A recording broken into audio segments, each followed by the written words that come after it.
Hello दोस्तों, कैसे हैं आप सभी। मैं सूरज यादव आपके अपने ही YouTube channel Study Mega Point में आप लोगों का बहुत बहुत स्वागत करता हूं। जैसा कि दोस्तों आपको पता होगा कि आज का जो सेशन होने वाला है इलेक्ट्रिकल सेमेस्टर वालों के लिए होना है। EEE 2 का पहला लेक्चर है भाई। इसमें हम चैप्टर 1 को डिस्कस करेंगे, कॉन्ट्रैक्टर कंट्रोल सर्किट। आप लोगों को पहले उससे पहले मैं आप लोगों को बुक दिखा दूं। बुक है आप लोगों की, ये जो है EEE 2 की है बुक। यहाँ से आप लोग देख सकते हैं इन्हें, electrical design driving and estimation second, ACM publication की बुक है भाई। यहाँ पे चलिए हम आप लोगों को सिलेबस की डिस्कशन करा देते हैं। हालांकि सिलेबस वाली वीडियो आप लोगों की बनी हुई है, उसको देख सकते हैं। अब मैं आप लोगों को बता दूं कि EEE में आप लोगों को क्या पढ़ना है। यहाँ पे आप लोगों को यहाँ पे थ्योरी को ज़्यादा मतलब कि फोकस नहीं करना है। आप लोगों को यहाँ पे एक पावर डायग्राम है, एक पावर डायग्राम को पावर वायरिंग और एक कंट्रोल वायरिंग पे आप लोगों को ही काम करना है। ठीक है, पूरा फोकस आप लोगों का पावर वायरिंग। यहाँ पे देखेंगे क्या है। यहाँ पे पहला हमारा जो चैप्टर है कॉन्ट्रैक्टर कंट्रोल सर्किट में design of circuit driving of schematic diagram and power diagram. ठीक है, इस पॉइंट्स को आप लोग समझेंगे और हमें इसमें कुछ नहीं जानना है। ठीक है, स्पेसिफिकेशन ऑफ कॉन्ट्रैक्टर्स जो दिया है ये तो आप लोगों को सिंपल वे में जैसे जैसे आप लोग सारे फिगर को बनाते जाएंगे आप लोगों को अपनी से ही पता होती जाएगी। इसमें हमारा पहला पॉइंट है, जो हमें पहला सिलेबस का पहला पॉइंट है, DOL स्टार्टर।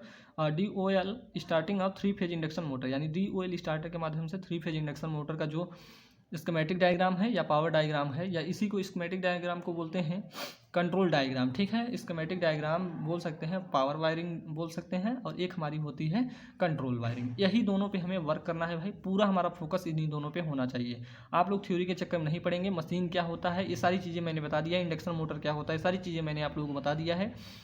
और DOL स्टार्टर के बारे में भी बताया है, स्टार डेल्टा स्टार्टर के बारे में बताया है, 3 फेज ऑटो ट्रांसफार्मर के भी बारे में बताया है। इन सारी चीज़ों के बारे में हमने डिस्कस कर लिया है। ठीक है, तो आशा करता हूँ कि यहाँ पे इन सारी चीज़ों के थ्योरी के चक्कर में नहीं पड़ेंगे।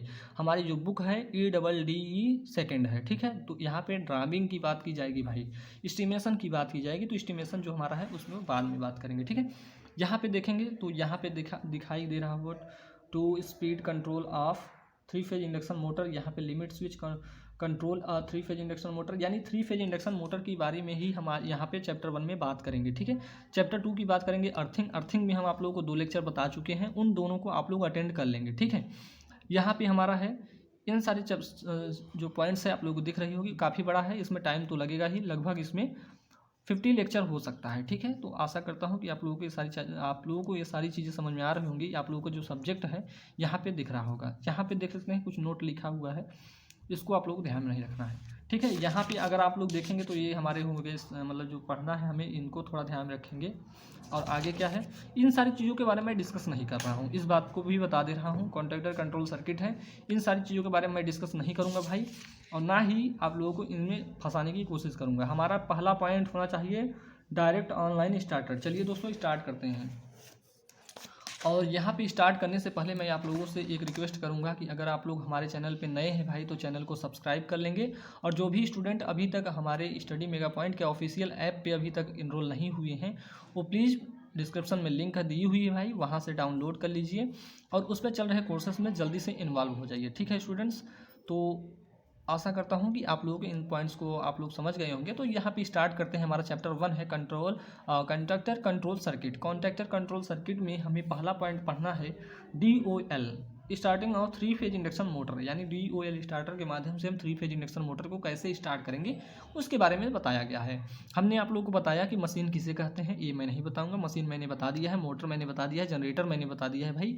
और जो आप लोगों के स्टार्टर होता है, स्टार्टर का काम क्या होता है, इसको भी मैंने सारी चीज़ों को बता दिया है। स्टार्टर का काम क्या होता है ये आप लोगों को पता होना चाहिए। ओवरलोड या ओवर वोल्टेज से प्रोटेक्शन करने के लिए हम क्या करते हैं, स्टार्टर का यूज करते हैं। ठीक है, तो ये सारी चीज़ें आप लोगों को पता होगी। हालांकि मैं थोड़ी थ्योरी लिख दिया हूँ, नहीं तो आप लोग परेशान हो जाएंगे। ठीक है, तो यहाँ पे DOL स्टार्टर के बारे में ध्यान रखेंगे।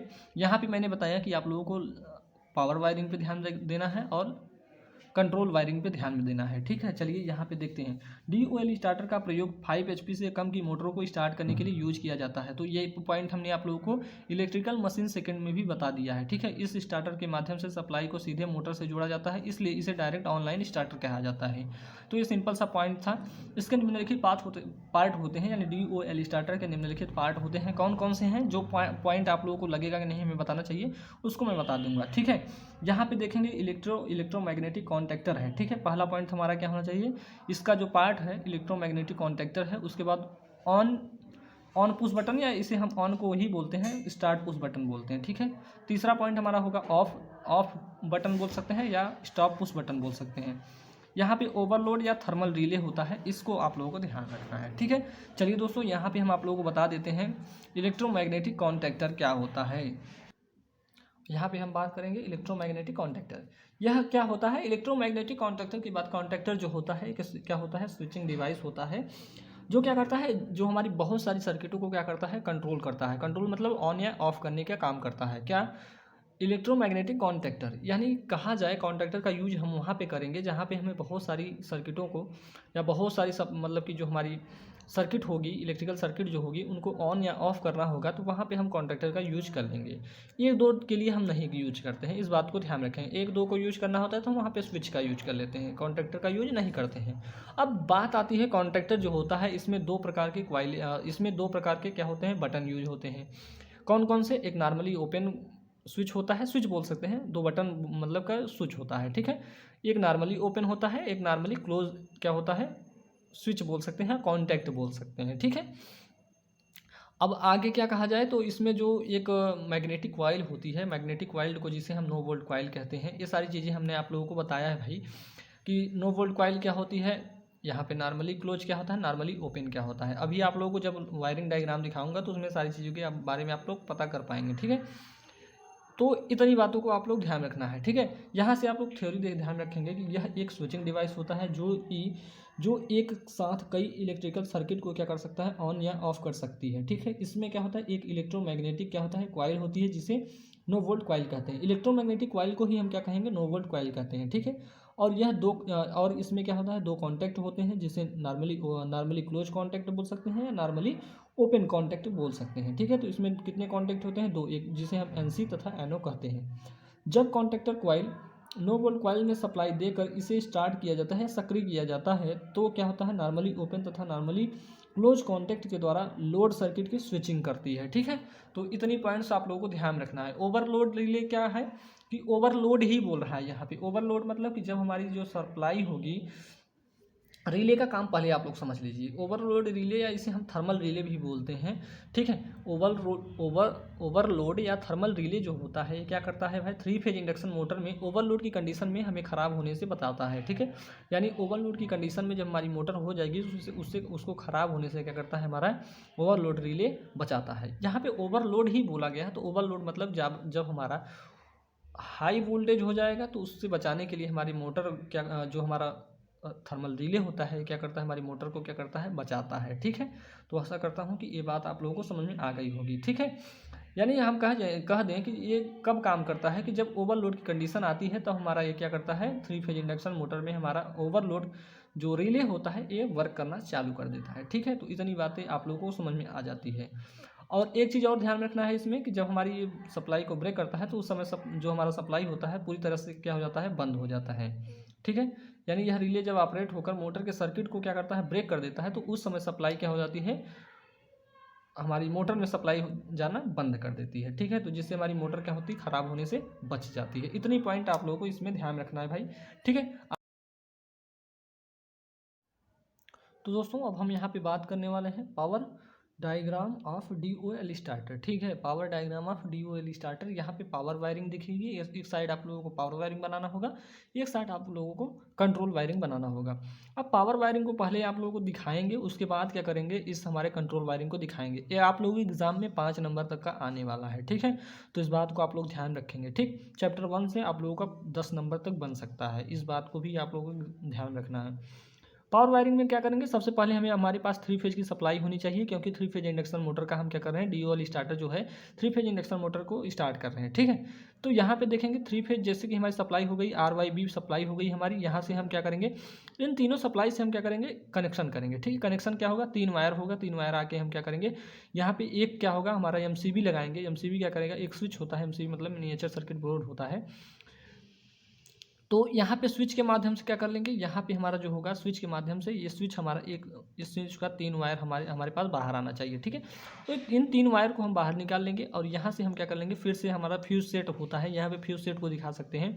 फ्यूज का काम क्या होता है, फ्यूज हमारा मतलब कि सर्किट को मतलब कि जैसे कि ओवर वोल्टेज से क्या करता है, प्रोटेक्शन कर देता है, ठीक है। जैसे कि यहाँ से भी मैंने यहाँ पे स्विच मतलब लगा दिया है, जैसे स्विच को ऑन करेंगे तो इस साइड हमारी मतलब पूरी सर्किट क्या हो जाएगी, कंप्लीट हो जाएगी। फिर यहाँ पे हमारी जो मतलब वोल्टेज आएगा, तो यहाँ पे क्या होगा, फ्यूज लगा होगा, फ्यूज क्या करेगा, मतलब कि ज़्यादा वोल्टेज आ रही है यहाँ पे, तो क्या करेगा, मतलब ये फ्यूज हमारा मेल्ट हो जाएगा, ताकि हमारी सर्किट क्या हो, बर्न ना हो, यानी जले ना, ठीक। तो इस बात को ध्यान रखेंगे। अब इसके आगे हम क्या यूज करते हैं, यहाँ पे हमारा यूज होता है कॉन्टैक्टर। देखेंगे कॉन्टैक्टर का हमने जैसे बताया कई मतलब कि सर्किटों को क्या करता है, जोड़ने का काम करता है, ठीक है। तो देखेंगे ये कॉन्टैक्टर हो गया, ये हमारा कॉन्टैक्टर हो गया, यहाँ पे हमारा ये होता है, इसे बोलते हैं इलेक्ट्रोमैग्नेटिक कॉन्टैक्टर बोलते हैं। क्या बोलते हैं, इलेक्ट्रोमैग्नेटिक कॉन्टैक्टर होता है ये हमारा। जैसे कि हम इसको सप्लाई से ऑन कराते हैं तो ये हमारा जैसे कि पुश बटन होता है, यहाँ पे देखेंगे ये नॉर्मली ओपन है, ये नॉर्मली क्लोज है, ठीक है। ये नॉर्मली ओपन है, नॉर्मली क्लोज है, NC NO लिख सकते हैं हमारे पास। यहाँ पे पेंसिल से ही आप लोग बनाना है, ये क्या है, नॉर्मली ओपन है, NO हो गया, ये क्या हो जाएगा, NC नॉर्मली क्लोज है, ठीक है। तो कितने यहाँ पे जो हमारे स्विचिंग जो हमारे स्विचिंग प्रोसेस हैं, एक इसको मतलब कि जो हमारा यहाँ पे थर्मल रिले है, इसको मतलब अब यहाँ तक हमारी सप्लाई आ गई है, अब इसको कनेक्ट करवाना है, तो ये हमारा थर्मल रिले में भी सप्लाई होनी चाहिए। सॉरी, थर्मल रिले नहीं है, इलेक्ट्रोमैग्नेटिक कॉन्टैक्टर है। इसको हम क्या करेंगे, सप्लाई के माध्यम से क्या करेंगे, इसको मतलब कि ऑन करवा देंगे। जब ऑन हो जाएगा, जैसे यहाँ से हमारी सप्लाई यहाँ से ऑन हो जाएगी, तो क्या होगा, ये कॉन्टैक्टर तुरंत क्या हो जाएगा, यहाँ पे हमारी पूरी सप्लाई क्या हो जाएगी, स्टार्ट हो जाएगी। यानी ये जो हमारे कॉन्टैक्टर खुले हुए हैं, ये तुरंत हमारी सप्लाई से ऑन हो जाएगी। और जब हमारी सप्लाई से ऑन हो जाएगी, तो यहाँ पे हमारा मतलब कि यहाँ पे हमारा जो कनेक्शन होगा, या इसके आगे हम लगाए रहेंगे थर्मल रिले लगाए रहेंगे, ठीक है। यहाँ पे थोड़ा करेक्शन कर लेंगे, ये थर्मल यहाँ लिखा गया है जो थर्मल ओवरलोड रिले जो लिखा है, इसको आप लोग थर्मल रिले लिख लेंगे, ठीक है। यहाँ पे हम रिले हर फेज में लगा लेंगे, आर में फेज में भी लगा लेंगे रिले, RYB तीनों फेज में हम क्या कर लेंगे, जो हमारा रिले होगा उसको लगा लेंगे। कौन सा रिले यूज करते हैं, थर्मल रिले, और इसे हम ओवरलोड रिले भी बोलते हैं।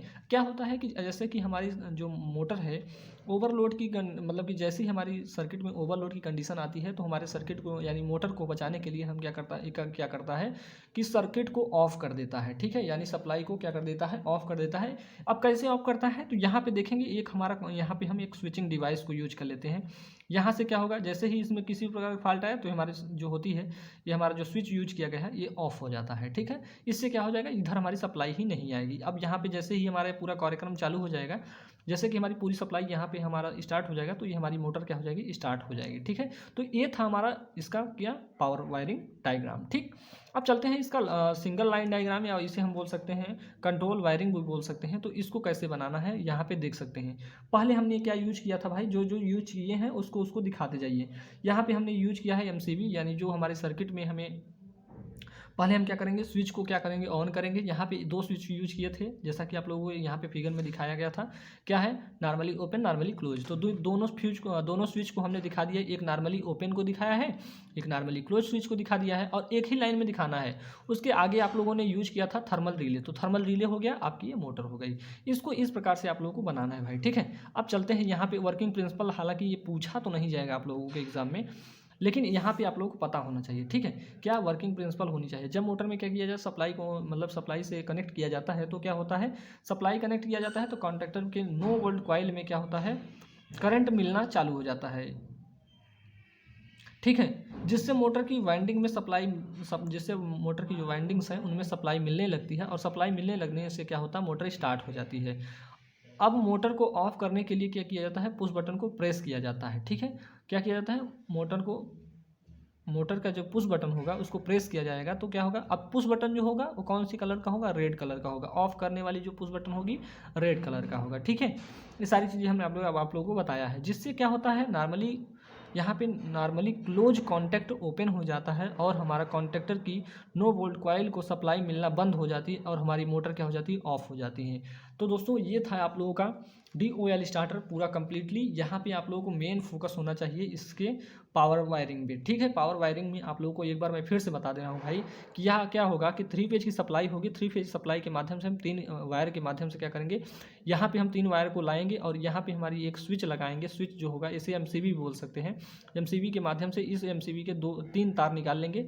ठीक है, ये जो आप लोगों को दिख रहा है 3 कंडक्टर निकाल लेंगे। आगे हम एक और मतलब डिवाइस का यूज करते हैं जिसे हम फ्यूज सेट बोलते हैं।